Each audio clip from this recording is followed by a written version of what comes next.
he wasn't betting on any games that he was suited up for, and any games that he was betting on while at Indiana were pro Indiana bets. Especially, we should say that if he loses these bets, which he did lose a lot of them, they shouldn't count.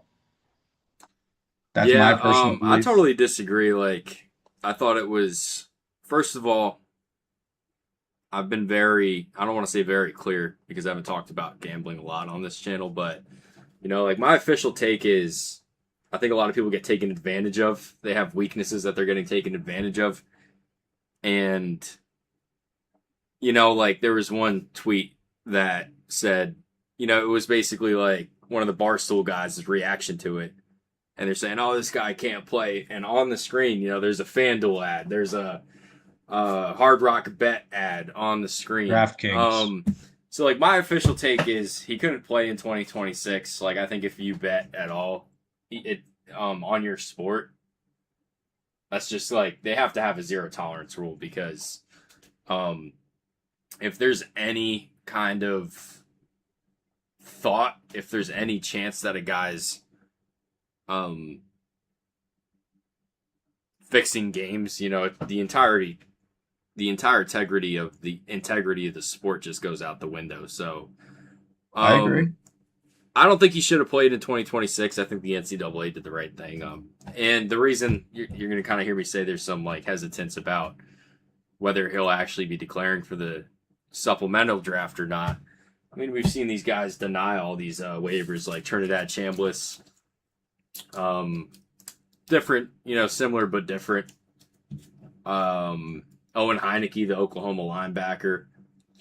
I don't know if it's officially official that he won't be at Texas Tech and he'll be in the supplemental draft. We'll have to wait. But regardless, I did want to take a look at some film today. Anyhow, PP Johnson, I'm curious, do you have any idea how the supplemental draft works? I have a rough idea, and I think I can explain it decently well. It's basically teams get to offer in like an auction style their draft picks for future years for a chance at players in the supplemental draft. Am I correct? Yeah, it's just a bidding system. So if you wanna, it's blind. My last research on it. So you just write down, just say you're the New York Jets or whoever. You just write down what draft pick you want to spend on that guy. Every team does that. They don't have to submit a bid, but whichever team has the highest bid, that's the team that gets the player, and they forfeit that round pick in the 2027 NFL draft. It would be.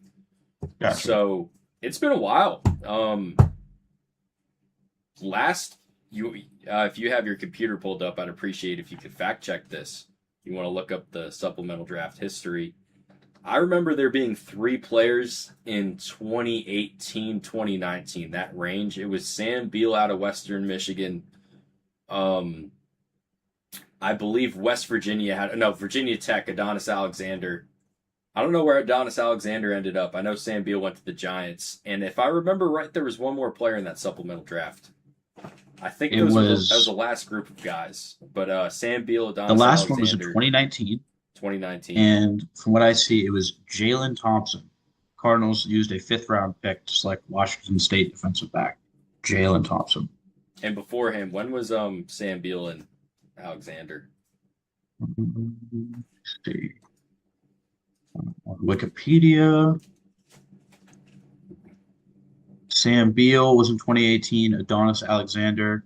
Those are the last two from 2018. And then before that was 2015, Isaiah Battle, fifth round pick. Yeah, so Josh Gordon was a supplemental pick if I remember right, and Second round Terrell Pryor. as well, Those were third the round. big names, and I think the biggest all time, probably Brian Bosworth. Pretty sure he was a supplemental pick coming out of Oklahoma about the Seahawks. Well, actually, there is a Hall of Famer, Chris Carter, There you go. 1987, suspended for his senior season for signing with an agent. Yeah. So anyway, it'll be interesting, like to talk about what teams exactly are in a position to spend a whatever round pick on Sorsby. We're gonna take a look at some film and try to answer that question, like what we think he's worth. But One thing to kind of bring up, it's a quarterback. It's kind of difficult to bring a guy in as a quarterback through the supplemental draft. The reason that I say that is um, with any other position, you bring a guy like Josh Gordon, is like your wide receiver room gets better. Uh, when you bring a quarterback in, it kind of sends a message. With Ty Simpson getting drafted in the first round, it kind of sends a message. Jordan Love, the Packers. It depends on what round you draft Sorsby in or you use a pick on him. The point I'm trying to make is I think most teams that are quarterback needy would prefer to wait for the 2027 draft, but that's neither here nor there. I guess it's kind of here actually, but we'll take a look at the film right now, and we'll get started with the Oklahoma State game, which was his best game of the season by a lot, if I remember right. So, Dr. PP Johnson, you should have the film up on your own screen if you just give me a second.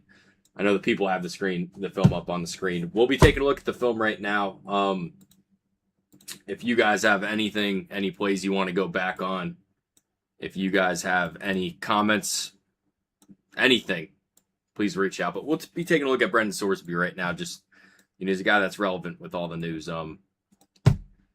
Yeah, so we'll get going with Brendan Sorsby. Not a guy that I've really watched at all.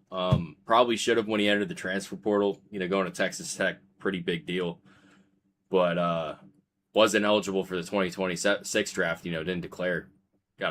Was a big name in the transfer portal if I remember right. 5-star. If you follow Texas Tech football, they're prone to spend money on position players. Really broke the bank for Sorsby apparently. But we'll take a look at why. We'll take a look at if we think he's worth a supplemental pick. You got anything to add, Gavin? Dr. PP Johnson? I heard they were going to give about $4 or $5 million. Yeah, so what's going to get lost in this, because, this is kind of becoming a bit more of a draft channel. What the hell does Texas Tech do at quarterback? That's a bad beat.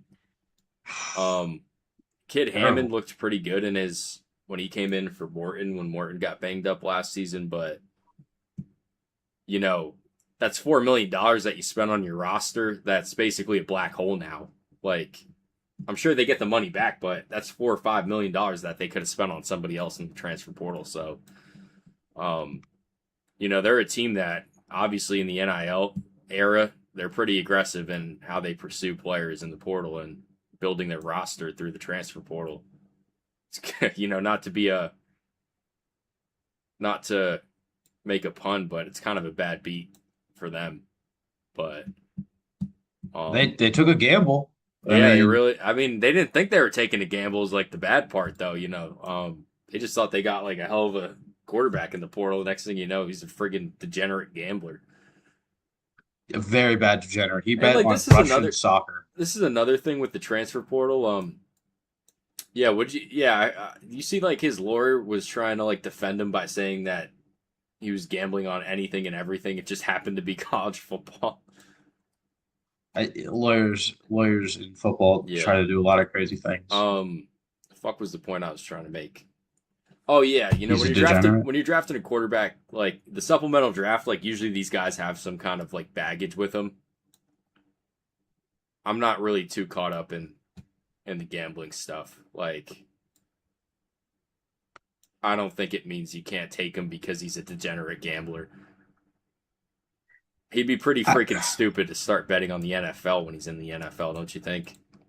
Oh, yeah. You would hope that this would be the lesson that he learns and he, gets better at realizing, hey, this isn't what I should do with my life. Yeah, I'm very curious to see where he ends up, what kind of money he ends up getting, because if he was getting $5 million from Texas Tech, that's a lot of money to lose just because couldn't keep it in his pants, so to speak. Couldn't keep the money in his wallet, Now, my question for you, King Cold, is do you think somebody gives up a first for Sorsby?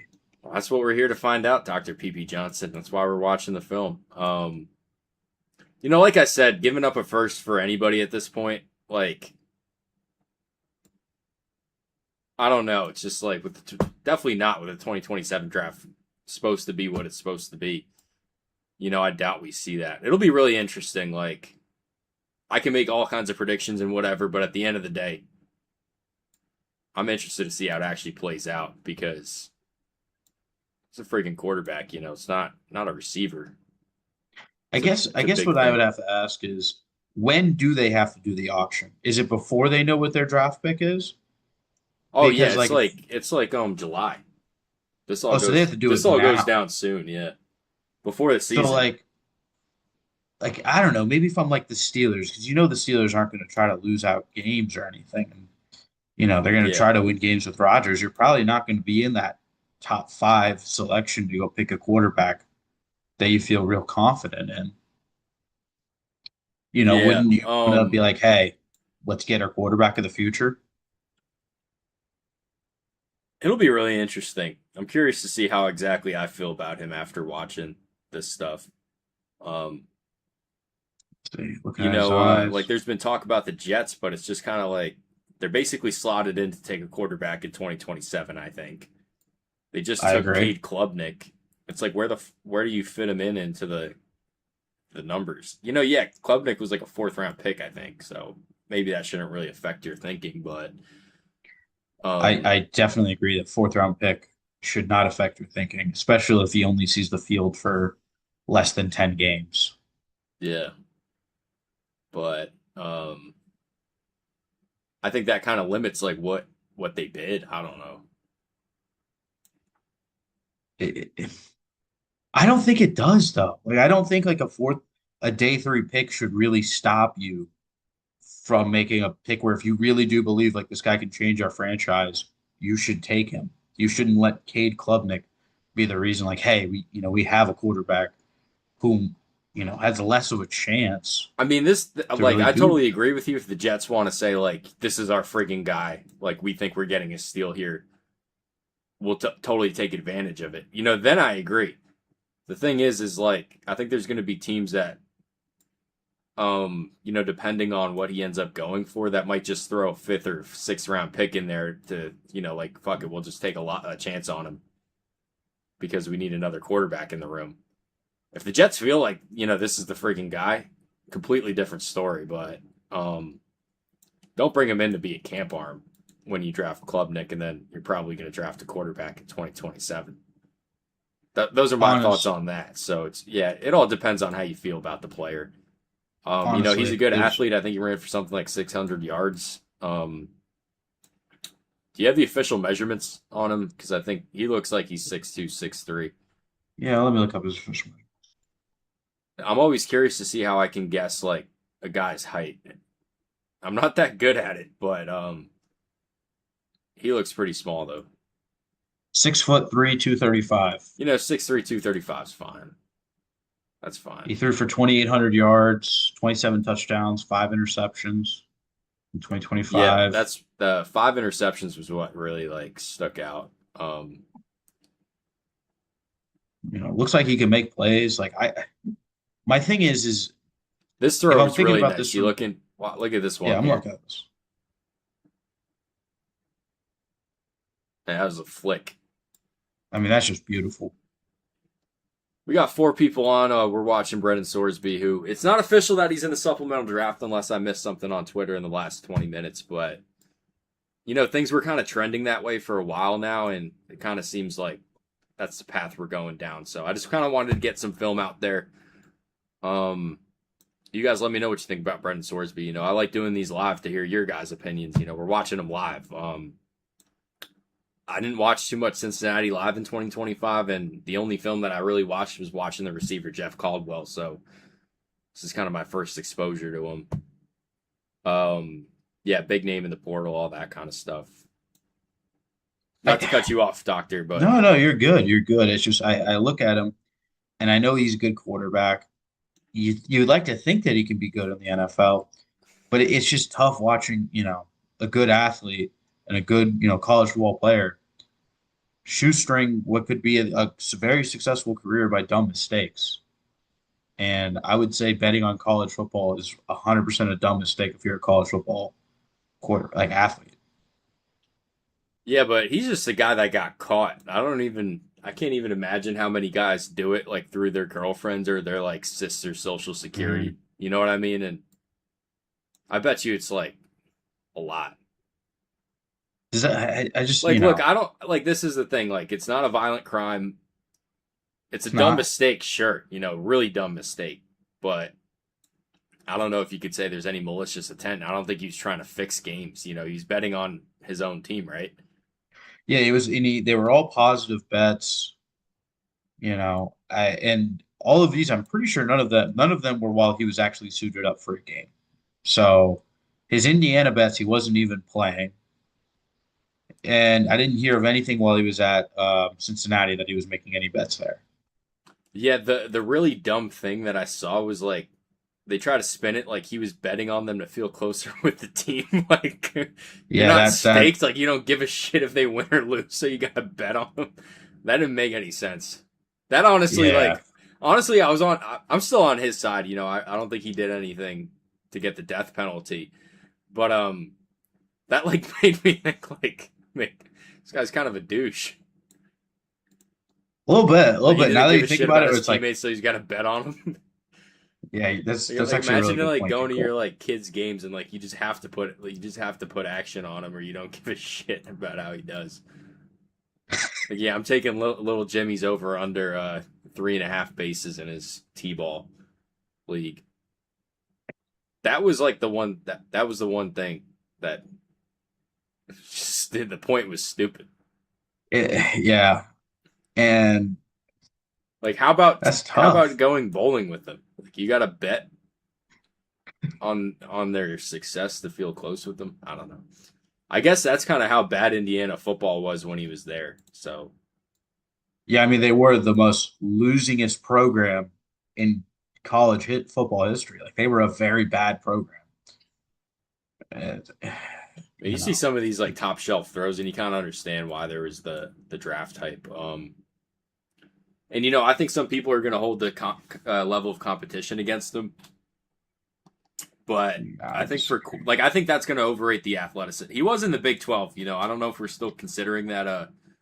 Is that still a power conference? I think it is. I agree. It's a power conference. I don't. It is tough. It is tough. As a Patriots fan, I was like, man, Caleb Lomu, great left tackle, but he did just play the Big 12 all year. It's not like he played, SEC or Big Yeah. 10. See, like So it is tough. I'm getting sick of people that act like that. No offense. No, no, I think it's you're fair totally if they fine. play in the MAC or if they play in the Sun Belt. But like they can't be scheduling a top 10 team every friggin' week. I heard that shit about Ahmad Hardy, and he plays in the SEC. That you know he feasted against the bad teams or whatever. Well, like the offensive line are playing better defensive linemen also. I don't know. It's tough. It's tough. I would like to say though, he definitely has an addiction. Yeah, Definitely has an addiction. It was MLB, UFC, which honestly not that bad. Like I'm not gonna lie, I bet on the Major League Baseball. I have bet on UFC, but tennis, Romanian soccer, Turkish basketball, and this is where I know he's a true American. Nathan's hot dog eating contest. yeah, I saw that one. Yeah, here's like the thing. I think if you bet on, I think like these guys should be able to gamble on like non-American sports. Like I know it kind of sounds weird to say I don't think they should be betting on American professional sports, but I don't know. I don't know. That's the rule Where are right you now, though. drawing Is that like line? you can't bet on NBA basketball if you play in NCAA in college football, which is Wait, like, wait, wait. Really? oh yeah, yeah. You're not allowed to gamble on any sport basically. But they'll take in all of the sponsorships. Oh yeah, And so yeah, that's why it's tough for me to be like on the NCAA side when they take, big money from DraftKings and Hard Rock to advertise on the TV channels, and then they get mad at somebody who's doing the exact thing that they want people to do. yeah. I mean, like, I still think he should have. I definitely think he doesn't. I don't think you can let him play. Um, I think he's not allowed to play another down of football. I agree with that, but yeah, but it's kind of like these people acting like these problems come out of nowhere, but I think males are getting groomed to be degenerate gamblers from like a very young age. You know what I mean? Oh Like, yeah. Oh yeah. I bro, mean, they now have they these. just You go to like these little, they have like the Nick, the Nick games and stuff, yeah. um, Nickelodeon games, all that kind of stuff. Um, and like if you pay close attention, it looks like they're trying to groom these kids to be like degenerate gamblers. Like if you go on their website, I didn't go on the Nick website, but I heard about this. Like they have kids pick like over unders, except they get like Robux or whatever. Like they get digital So they can get currency, slimed on TV. Are you kidding me? like that kind of crap though. Like they get like sweepstakes or whatever for gambling, right? You know, it's like It's a so long term investment. yeah. I mean, I'm not gonna lie to you. I know Dude, I've and now definitely everybody's heard of kids everybody's. using their I also dad's don't understand social how security to I don't bet. understand how it makes monetary sense for every company that's somewhat sports related to have their own sports book. How the hell does Fanatics have a sports book? And what kind of degenerate gambler do you have to be betting on the Fanatics sports book? Like, They can't even make jerseys right for the MLB, and we're gonna how the bet hell are money on you going to them. trust them with your money if they're quality control on their frigging clothes? If they're going to scam you on your clothing, they're going to scam you on the gambling. I 100% agree, and I don't like it when people try to, usually it's like Barstool guys who are now owned by like DraftKings to say, people were going to bet before, and I'm like, yeah, but it was way more difficult. Now I will tell you this: Barstool having a sports book, dude. Ride with that. If you want to make money, if you can invest in that somehow, that is a cash cow. I will disagree with you because when they were owned by Penn Gaming, their stock fell like all the time. Their stock never came back up. Yeah, but bro, like So, all the people that watch Barstool are the exact kind of people that drop money on gambling and shit. and yet Penn Gaming still lost a lot of money in their stock. Like it was bad. So bad that they had to sell it back to Dave Portnoy for $1. Yeah, I'm not all caught up in that drama, but It, I don't like it when people use hypocritical arguments for anything. Like I do think it was, not it's not a great look that he was gambling on games, but maybe it's more of an issue like, hey, maybe people shouldn't gamble in general. yeah, I I mean, think that should be the talking point more I than I think the gambling industry should be legal, but like I think people like the thing is like before it was legal, it was happening anyway, except if you didn't pay, you had like the mob on your ass or you could like get seriously hurt. Like people were going to do it anyway, it's just a I vice. I agree, but also Um people were going like to do like using like international banking accounts and using Western Union to go and pay for these things to go gamble. Whereas, now it's just so simple. It's so simple to gamble. It's, you open your phone, you log in, and you click probably 5 buttons to go do it. Whereas before you had to go out to a bank, go to Western Union, cat, put in a check, whatever. It's so much more difficult. So I don't like the argument where people say people are still gambling. Yeah, people are still gambling. I agree with that. But it was so much more difficult that created a restrictive barrier to entry. no, that's fair, it's not realistic for a high school kid to go through all that to put money on the Knicks or whoever. It's definitely realistic for them to get their dad's social security and just sign up for FanDuel, you know. Mm-hmm. So, Mm-hmm. that's a good point, but um, I don't know. I just kind of hate how like sports talk. Like if you watch ESPN now, it's not really sports talk. It's parlay talk or ESPN bet. Oh, let's not talk about who's going to win the game. Let's talk about who's going to cover the spread. yeah. And then you get surprised when these kids are gambling addicts. It's gonna be even worse in 10 years because these kids are growing up with it. Like we're in Mm-hmm. that age. Like we're older than the guys. Just full disclosure. I'm 24. Gavin, you're 23 or 24. I'm 23rd. 23. So, we're all like, we're at the top age of being, if we were still in college, we'd be redshirt seniors or seniors. The kids that are about to start enrolling, so when I grew up, like in high school, watching ESPN, the gambling like wasn't the big thing yet. It's just kind of becoming big. Like it was a big thing when they started when they would show the schedule for the upcoming week. I remember it was a big thing when they started putting the spreads on TV. You know what I mean? Like they used Hmm. to not do that before it was like legal. Um but like when I watched like First Take or whatever, it was actually about the sports. But these kids that are growing up in high school now, they just keep getting fed this gambling slop. And they're going to be degenerates by the time they're in college. I fully agree. I fully agree. Well, look, King Cold, I do gotta go. I gotta go to practice, but I appreciate you having me on. And if there's anything else that you'd like to say, like let's get it done because I gotta head out. No, I'll let you leave, man. I appreciate you coming on.